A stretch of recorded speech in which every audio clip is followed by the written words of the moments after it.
You are watching TVC News at 10. Contrary to the stand of the federal government that the nation only has revenue challenge and not debt burden, the economists and experts have said that the country has a huge debt problem. The Minister of Finance, Budget and National Planning, Zainab Ahmed, had at a meeting with the members of staff of the ministry on Monday, said Nigeria did not have any debt challenge, but a challenge with generating sufficient revenue. Fiscal governance expert Eze Onyekpere joins us now to discuss this new development. Well, thanks for joining us on TVC News at this hour. The minister is of the opinion at this time that we're within safe measures where debt is concerned. As a matter of fact, according to our comparative to other countries, we're doing very fine. But do you agree with her based on the fact that the figure as we speak right now is about 24 trillion and 2.3% marginal increase in the first quarter of the year? Well, it is an unfortunate analysis if the minister says that we just have a revenue problem instead of a debt problem. I want us to look at it properly. We had about 12.18 trillion in debt by 31st March 2015. Today we have almost 25 trillion in debt.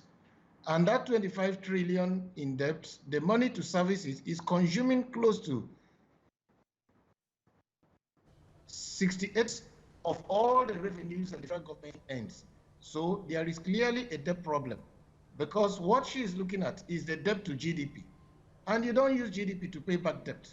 What we are discussing is a very critical issue which is taking up 68% of all the money that Nigeria makes to fund the federal budget.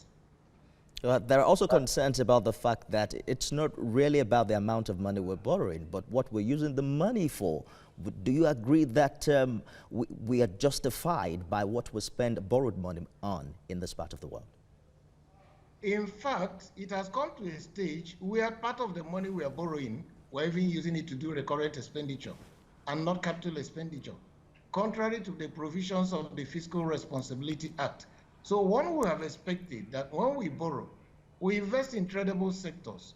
We invest in capacity building that will help us to generate income and wealth to pay back when the time for paying back comes. So we have a situation where we are borrowing for frivolities, where we are borrowing to do recurrent expenditure, to pay salaries.